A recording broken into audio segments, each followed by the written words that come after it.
Pwani Habari ni channel yako inayokupa habari moto moto zilizojiri hapa Pwani na kwingineko. Kaa nasi ili Akifungua semina ya wadau kuhusiana na dhana nzima ya Zanzibar Sukuk, Dr. Sada amesema serikali imekuwa ikipata fedha za utekelezaji wa miradi kupitia mikopo, makusanyo ya kodi na fedha za wahisani, na upatikanaji wake kwa sasa umekuwa ni taratibu. Hivyo serikali imeona ipo haja kuanzisha mpango huo ili kurahisisha upatikanaji wa fedha.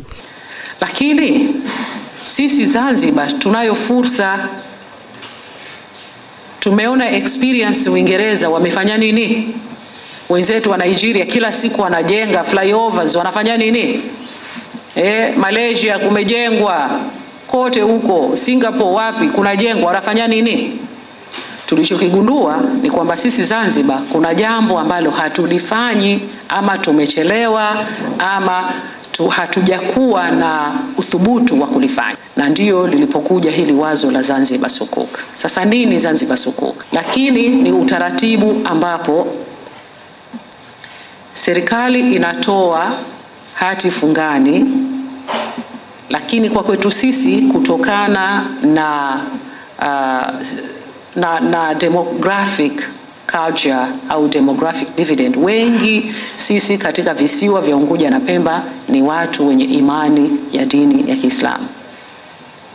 Aidha amesema katika kutatua changamoto ya upatikanaji wa fedha ambazo hivi sasa wahisani wamekuwa na masharti tofauti, serikali imetoa fursa kwa wananchi wote kuwekeza kupitia utaratibu wa Sukuk ili kutekeleza miradi mbalimbali kwa faida ya wananchi.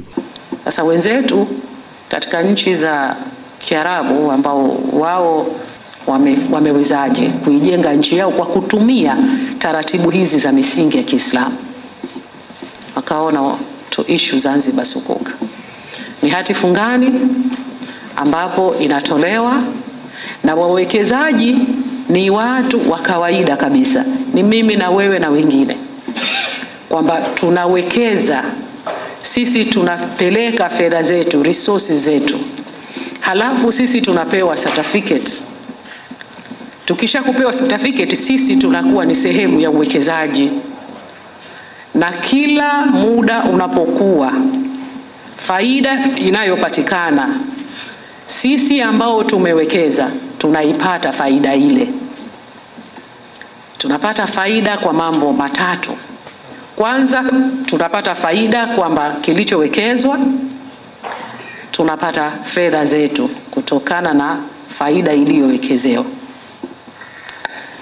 Lakini la pili, tunakuwa ni sehemu ya uwekezaji wa miundombinu ambayo ya nchi. Leo ukipita barabara hii mfano imejengwa kwa kutumia fedha za Sukuk, na wewe ni mmoja wa uwekezaji, unasema na mimi ni sehemu ya ujenzi wa barabara hii, ambapo wananchi wenzangu wanapita, wanakwenda na wanafanya maisha yao. Akielezea msingi wa uhalali wa Zanzibar Sukuk, mshauri elekezi Sheikh Isa Muhammad Isa amesema Sukuk ni muamala ambao hauna riba, huku akiwatoa wasiwasi wananchi kuhusu uwekezaji huo. Hatufungani au dhamana za kifedha Sukuk. Sasa iwe ni ya serikali au iwe ya shirika binafsi au shirika la serikali, Sukuk ndio mahala salama pa kuwekeza. Unalala usingizi, hujiulize sijui nitapata hasara, sijui nitapata faida. Sasa kuna watu, baadhi ya ndugu zangu mashehe kama sisi, wanawaambia watu maneno yasiyo sahihi, kwamba katika Uislamu kama utapata kipato ukawa huna uwezekano wa kupata hasara, hicho kipato ni haramu. Unaona maneno yanatembea hayo? Si kweli hata kidogo. Kuna miamala katika Uislamu ambayo unapata kipato bila kupata hasara. Miongoni mwa miamala hiyo ni ukodishaji, real estate, renting. Una nyumba umekodisha, kiwango ulichoweka walipe ni kile kile, hakiongezeki wala hakipungui kwa wakati wa mkataba. Labda kama utawaambia baada ya mwaka mmoja nitakuja kubadilisha kiwango kiwe kingine. Kwa hiyo sio kila pato ambalo wewe utalipata bila kubadilika faida yake ni haramu katika Uislamu. Si kweli mashaka zangu. Iko miamala kwenye Uislamu mingi tu. Leo sio siku yake, lakini ningepata muda ningezungumza. Mingi tu. Fixed income katika Uislamu ni halali, inategemea ni muamala gani.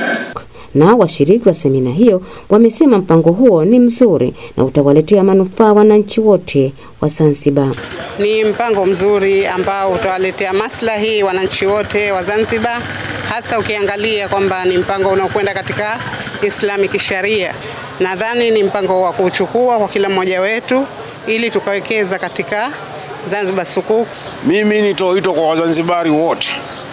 Ikiwezekana kama mtu hata kama ana mali yake kidogo basi kumega akauza ili akapata kuwekeza katika Zanzibar Sukuk. Kwa sababu ni kuwekeza katika kuijenga nchi, ni kuwekeza katika kujijenga wewe mwenyewe kimaendeleo ya baadaye. Kwa hivyo hili ni jambo jema na natoa wito kwa Wazanzibari wote kwa umoja wetu tulione umma wake na uzuri wake. Kulike, kushare, kucomment na kusubscribe ili kupata zaidi kutoka hapa Pwani Habari.